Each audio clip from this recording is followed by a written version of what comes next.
Merci d'être venu pour la première convention BrewTools. On a cherché à organiser l'événement. Alors, on l'a appelé convention BrewTools, mais l'idée, c'était pas de faire un salon BrewTools pour faire signer des bons de commande. L'idée, c'était de réunir une communauté. C'est d'abord des gens qui aiment brasser. Dans le lot, il y en a qui utilisent du BrewTools, donc c'était l'occasion de montrer et de permettre des partages d'expériences. Mais c'était surtout aussi de permettre collectivement à chacun d'acquérir des compétences supplémentaires.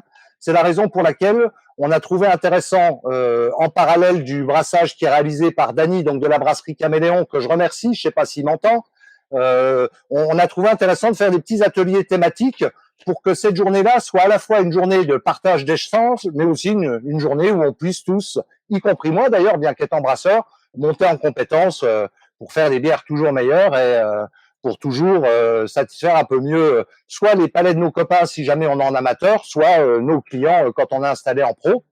La particularité de BrewTools, c'est effectivement de commercialiser un système en 150 litres, avec notamment du fermenteur en 150 litres en isobar et, si tout va bien, en troisième trimestre 2022, du 300 litres en isobar. Donc, ce qui fait qu'un certain nombre d'entre vous sont installés en activité complémentaire sur ce type d'install.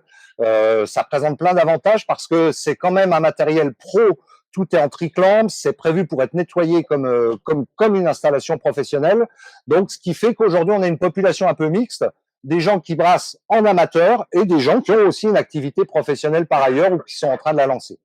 Sur le programme de la journée, donc on s'est retrouvé pour effectivement un temps d'accueil café croissant.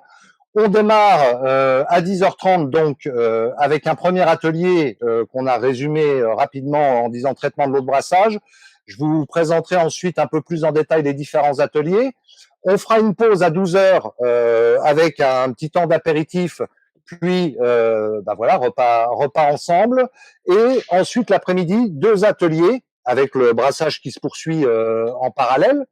Et à 17h, on clôture. Surtout, ne perdez pas vos badges, dans la mesure où à la fin, à 17h, on va mettre tous les badges dans un grand chapeau et le regagnant repartira avec le BrewTools B40 du tirage au sort, repartira avec le BrewTools B40. Voilà. Donc, et puis pour ceux qui le souhaitent, on vous met pas à la porte parce que nous aussi on aime parler bière, on aime parler matos.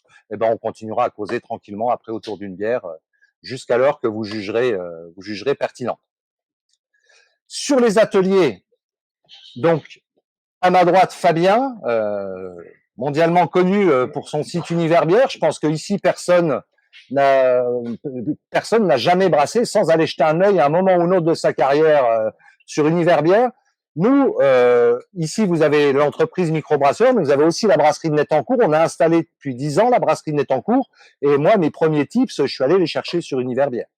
Donc, c'est vraiment avec grand plaisir que je l'accueille. Le lutin brasseur, le nain brasseur, ben ça y est, vous le voyez en vrai. Bon, la photo lui rend pas hommage, il est quand même plus beau en vrai. Je sais pas ce que vous en pensez. Hein, ouais.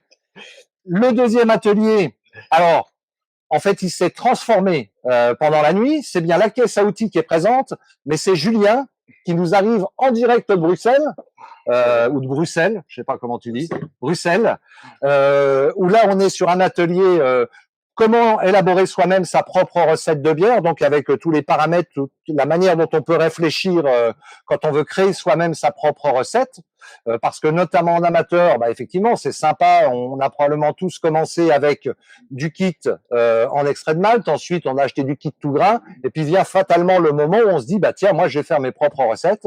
En pro, forcément, on a franchi cette étape-là, mais l'intérêt de l'intervention de Julien, c'est de nous permettre aussi de calibrer un peu les retouches qu'on va pouvoir faire sur nos différentes recettes en fonction d'un certain nombre d'indicateurs.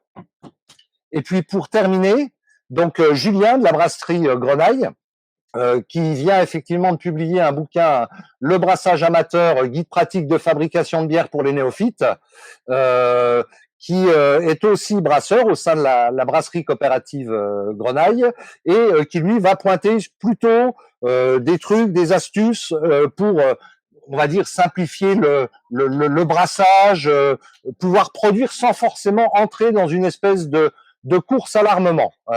Vous pouvez voir une de ces premières réalisations mondialement connues, en l'occurrence le moulin à malt à pédale. Comment s'appelle-t-il, Julien, déjà?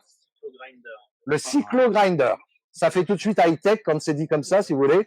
Il est dans l'entrée, donc voilà, il est là aussi pour nous partager un peu comment, eh ben, parfois, on peut trouver des astuces sans forcément sortir un chéquier pour pouvoir brasser, y compris dans de bonnes conditions. Et là-dessus, je pense que la brasserie Grenaille est un bon exemple. Les produits sont bons, mais il n'y a pas eu 200 000 € de mis sur la table, pour être clair. Voilà. Je vous souhaite une bonne journée. Je vais laisser la parole à Fabien. Les intervenants se présenteront un petit peu plus en détail pour dire comment ils en sont arrivés là. Ouais.